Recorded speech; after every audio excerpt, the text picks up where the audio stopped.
Hi, everyone. It's Stacy Henderson again. I am here with you, and we are with Michelle Baldwin of Charleston County Consolidated 911. She is going to be speaking about this wonderful service and the exciting opportunities that they have available right now.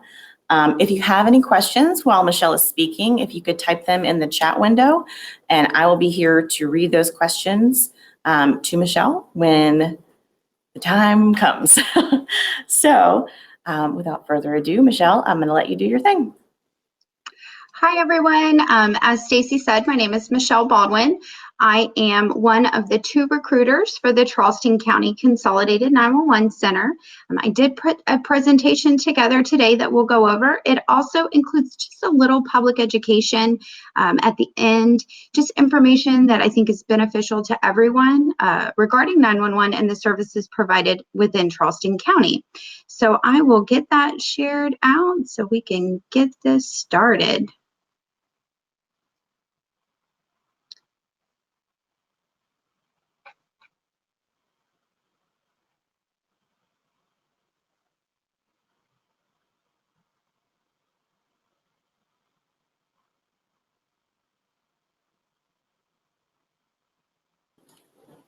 Is it working for you?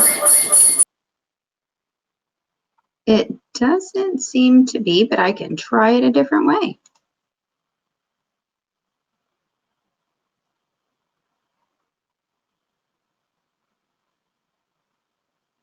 All right.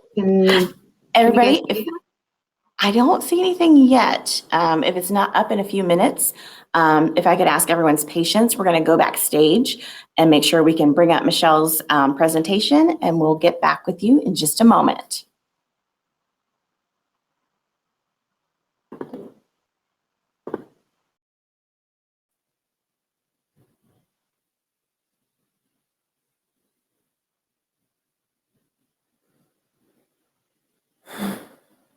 All right. And we're back. Go ahead, Michelle. Looks like we are back in business. All right. So obviously we are hiring. That's why we're here today. But we have 2 different positions within our 911 center. So we have an administrative telecommunicator. That position answers non-emergency calls received within the 911 call center. We also have telecommunicator positions. That is broken down into 3 separate jobs. So you have a call taker. Those folks answer those 911 calls and provide instructions to the caller. So delivering babies over the phone, or maybe walking someone through performing CPR, how to get out of their house in a house fire. Everything is scripted. So based on the emergency of the call, you'll just click a drop-down button and it will walk you through how to do those steps in providing assistance to the caller. Because we answer all the calls and dispatch for all the police, fire, and Charleston County EMS, we also have dispatcher positions. And a law dispatcher would dispatch for the police departments. So North Charleston Police, City of Charleston Police, Isle of Palms and Sullivan's Island, the Charleston County Sheriff's Office, Mount Pleasant Police Department. Each one of those is broken down as a law dispatcher position. They would take the calls that the call taker receives and dispatches them out to the officers, letting them know where they need to go. EFR is an acronym we use. It stands for EMS, Fire, and Rescue. That's a different type of dispatching position. They dispatch for all of the fire departments within Charleston County and the Charleston County EMS. So the same calls that come in for those call takers that would need the assistance of the fire department or EMS would be dispatched by an EFR call taker or an EFR dispatcher. Administrative telecommunicators work 8-hour shifts. So you would do either 6 a.m. to 2 p.m., 2 p.m. to 6 p.m., or 6 p.m. to 6 a.m. again. So that's evening, nights, or day shifts. They do work weekends and holidays, and most definitely during times of emergencies. So hurricanes, floods, we never close. We're always available for the public because they're going to need us. That position pays $13.75 an hour. They're all full-time, and anything above 40 hours would be time and a half. The telecommunicator is a little different. So it's the same regardless if you're a call taker or a dispatcher. They work 12.25-hour shifts. There's either day shift or night shift. Day shift is 5:45 a.m. until 6 o'clock p.m. and night shift is 5:45 p.m. until 6 o'clock a.m. You'll work what's called a 4-2. So you'll work 4 days, then you'll be off for 2 days. Then you work 4 days, then you're off for 2 days. So those days will rotate. It gives you the opportunity to have some weekdays off and also weekends off. We work weekends and holidays and during times of emergencies. While you're in training, it's $16.23 an hour. Once you're cut loose and you're able to work independently, so you'd no longer be considered a trainee, it's $17.41 an hour. The county does offer longevity and merit-based incentives. So the longer you stay or the more duties that you learn, the more you're paid. So the requirements for these positions, you have to be 18 years of age or older upon date of hire. So if anyone's currently looking and you're 17, but you'll be 18 maybe in the next couple months, you're certainly welcome to apply and get started in the process. The only education requirements is a high school diploma or a GED. You cannot have used marijuana within the last year and no other drugs within the last 3 years. You must be a U.S. citizen, permanent resident, or possess an employment authorization document. There is a typing test, so you'd have to complete the typing test. It's 35 words a minute is the score you'd need to reach. Those typing tests can be completed from home. We'll send you a link and you can do it from the comfort of your own home. You have to be able to work either those 8 hours or 12.25 hours shifts, and you have to be able to work day or night shift. Also, working weekends and holidays is a requirement. We do have a position posted right now for the telecommunicator position. That is a Thursday, Friday, Saturday shift. It's a permanent Thursday, Friday, Saturday, so you'll never work any days other than that unless you choose to sign up to work extra. But that is the only, we don't do permanent day shifts, but we will give folks looking for those additional weekend night shifts. You have to be able to pass a background investigation, which will include a driving record, employment history, education, illegal conduct, reference check, and polygraph examination, and a pre-employment physical and psychological evaluation. So that can seem really intimidating for folks. So I'll break those down to tell you kind of what we're looking for. On your driving record, you don't really have to drive for this position. So if you currently do have a suspended license, depending on what the suspension is for, we can certainly discuss that in private, and we'll be happy to work through any issues there. The employment history, it's looking more for showing, stable employment, or maybe, we understand that people have lost a lot of jobs with COVID. That's not going to impact you a bit. We understand. Illegal conduct. So if there's certain crimes that you might have been arrested for, we look at those situations on case by case. It doesn't prevent you from applying if you've been arrested. It just depends on what the crime was for and then the nature of the outcome of it. Reference checks and then the polygraph examination. The polygraph examination is just going to confirm the information that you told us to make sure that there is no discrepancies. The pre-employment physical, I promise we're not going to make you run. This is just to make sure that you can hear, because our job is all about hearing folks over the phone. So we want to make sure that you can hear well. And if you can't, then we have different headsets and items that we can provide for you to assist with that. And then the psychological evaluation. We take mental health very seriously in our position and in our department. We understand that the job can be tough, and so we certainly don't want to put any added stress on anyone. So we have internal staff that have taken additional training to be there kind of as counselors. We have a counselor that comes and meets with us to kind of work through any bad calls we have experienced, so that we certainly take that seriously and want to make sure that everyone's in a good place mentally to be prepared to come to work. So the benefits. Working for Charleston County does provide health insurance, vision, dental insurance. There is a retirement plan. You will accrue annual and sick leave, so you're able to take paid vacations, or if you can't come in because you're sick, you don't lose pay. You can use sick leave for that. You do get holiday pay, so if you had to work on Christmas or say Thanksgiving, 4th of July, you do get additional pay for working on that day. We understand everybody would much rather be with their families, so there is incentive for working on the holidays. There are special vendor discounts that the county contracts with, and then also additional for public safety employees, which this position is considered. So how do you apply?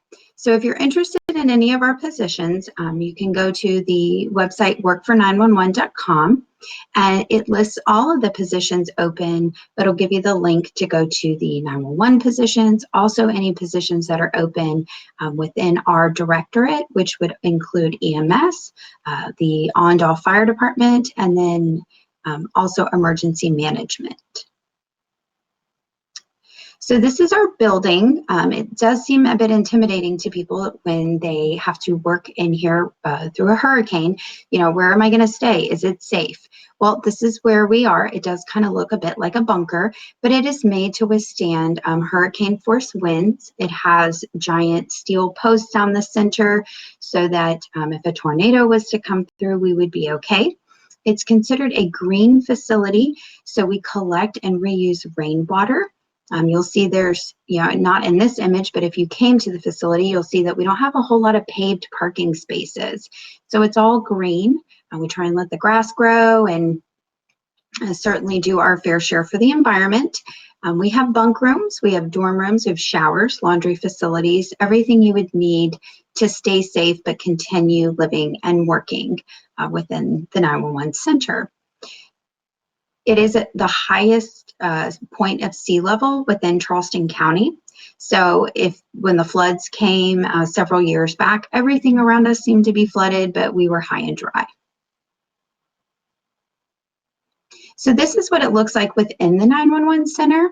So in the center of the room are the call takers here, and those folks are the ones that answer those calls. On the left side are going to be your law enforcement dispatchers. So they're dispatching those calls for service from the call takers.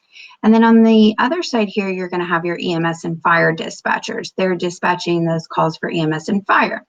So the call takers are directly centered in the middle of the room. So if they needed, say a law dispatcher needed further information, they could see the call taker and ask. Of course, you can always do it back and forth in the computer system, but sometimes a quick, hey, can you give me that information, does work a little bit faster.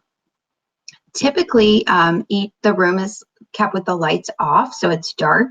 And then each one of these workstations, which we refer to as consoles, has its own lighting, air conditioning, and heating. The seats can raise, so if you wanted to stand, you can stand at your workspace. If you wanted to sit, we have little treadmills that can slide under your desk so you can get your steps in while you still work, and also little bicycles so that you can get some exercise in while you're working as well. Each console is dedicated to a position. So as one person comes in, it's sanitized and cleaned, and then the next person comes in and takes over. So at shift change, everything's wiped down, Cloroxed and cleaned. Now with COVID, it does look a little bit different. We have partitions set up so that folks, kind of have that space in between and that extra protection. But for the most part, everyone is kept separate and to our best 6 feet away. This is a closer image of that console so you can see as well. There are typically 8 screens per console, depending. We have gone to these larger screens, which there used to be 2. So some consoles will have these much larger screens while others may have 2 here and 2 here. You can set these up for the most part on your own to what you'd like. Typically, depending on the position that you're working, depends on what you would have on your screen. But you kind of, every console looks exactly the same. Again, they go up and down based on what you would like, what you're comfortable with. And then we'll start this public education piece. So there's 3 ways to call 911 in Charleston County. You can call, obviously we knew that, but you can text. So if it's not safe for you to call, then just send us a text. In the to field, you'll just type 911, no dashes. We can't see any videos, pictures, or emojis, so it's just words only. And when texting us, we can actually text you back. So if you need to send us an address, the house is on fire, give us the address and say, house is on fire. We will text you back to gather more information, but we'll also get your call in just the same as if you called. You can also connect online at 911helpme.com. And that is used if calling and texting are not options. So if you had a computer in front of you, you were able to get online, but you weren't able to call or text, you can go to the website, 911helpme.com, put the address in that you'll need, and it automatically gets sent to us and put into our computer system. And that way we can get help to you. If you needed to call, but it wasn't really an emergency, like say your neighbor's dog was barking or your trash can was stolen, we do have a non-emergency line, so it doesn't tie up a 911 line so that we can continue helping folks with immediate needs, but your needs are still important. So that number is 843-743-7200. That will be answered by an administrative call taker who will process that call, get it put in for service, and be able to provide you any further instructions. One of the biggest challenges we face in 911 is 911 missed dials or pocket dials. So it's important to lock your phone before you slide it in your pocket or a pocketbook or a book bag. Also, Apple Watches have this great feature where if you hit the side a couple times, it'll call 911 for you. Except when you're working out, it hits the side, and then we listen to people work out. We take every 911 call serious, so we listen in for a couple minutes trying to, this is 911, can you hear us? And make sure that everything's okay. The same happens on the side of your cell phone, where if you click it a couple times, it can call 911. It happens a lot when you throw your phone in your bag and it's kind of smushing around in there, hitting something, and it calls 911, and we get to listen in, trying to figure out, is there an emergency? Where is this person located? And also, lots of folks don't know that even if you have an old cell phone that does not have a plan, or it's not connected to a cell phone plan, it can still call 911. So people usually give them to their children, right? Here, play with this old phone. And then we end up talking to lots of children because they can always still call 911. So just keep these things in mind. And if you could, just lock it before you pocket. And then the last piece of information we have is on Smart 911. This is a safety profile for your cell phones. So previously to cell phones, you could call 911 from a landline and we would know exactly where you were. Well, we don't have that technology with cell phones, but it is getting better. So in the meantime, we have Smart 911, which is a safety profile page that links to your cell phone.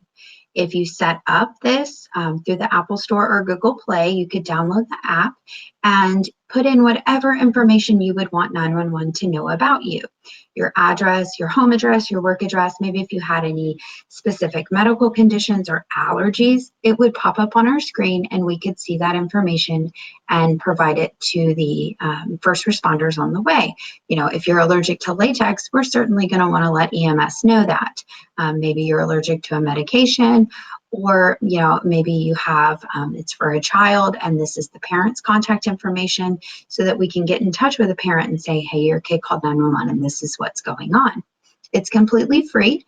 Charleston County pays for it for the residents of Charleston County, and it is a nationwide service. So some areas across the United States have it, others do not. But if an area does have it, if you happen to call 911 from a cell phone that was linked to a Smart 911 safety profile page, then that information would pop up on their screen as well. And lastly, with the gas shortage we are experiencing, as much as we understand the frustrations people may be going through right now, we cannot assist in that. So calling 911 to let us know that gas stations are out of gas is not an emergency. However, we will certainly always take the call, especially if there's some kind of incident occurring at the gas station, or gas is spewing out from the pump. We will certainly send help to you, but we don't need to know that they're out of gas, although we do appreciate the information. So that concludes our presentation. Does anyone have any questions about 911 or?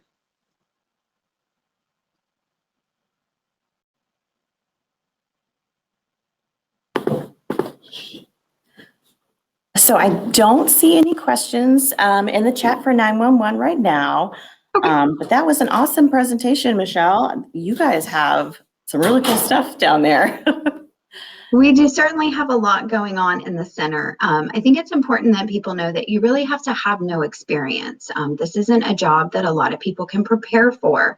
Sure. So we will certainly train anyone that's interested. We have a 6 to 8 week long training program that's just classroom. It just starts everything with how to, what are the acronyms? What is it like? Listening to old calls so that you kind of get your feet wet. And then we slowly transition people into doing the job on their own with a certified trainer designated to them. So it's not something where you walk in today and you'll be answering 911 calls tomorrow. Yeah, it sounds like you're getting people as prepared as they can be for this kind of work, which is really important. Most certainly. All right. Well, again, I don't see any questions here, but I do want to encourage people. Michelle will be moving to the Charleston County Consolidated 911 booth here on AirMeet. And if you're interested, you can either chat with her there, or you can click the register interest button and enter your email address, and you'll get information about this employer as well. All right. Well, thank you so much, Michelle. It was great having you. Thank you so much. All right. Thanks, everybody. Bye. Bye. Okay.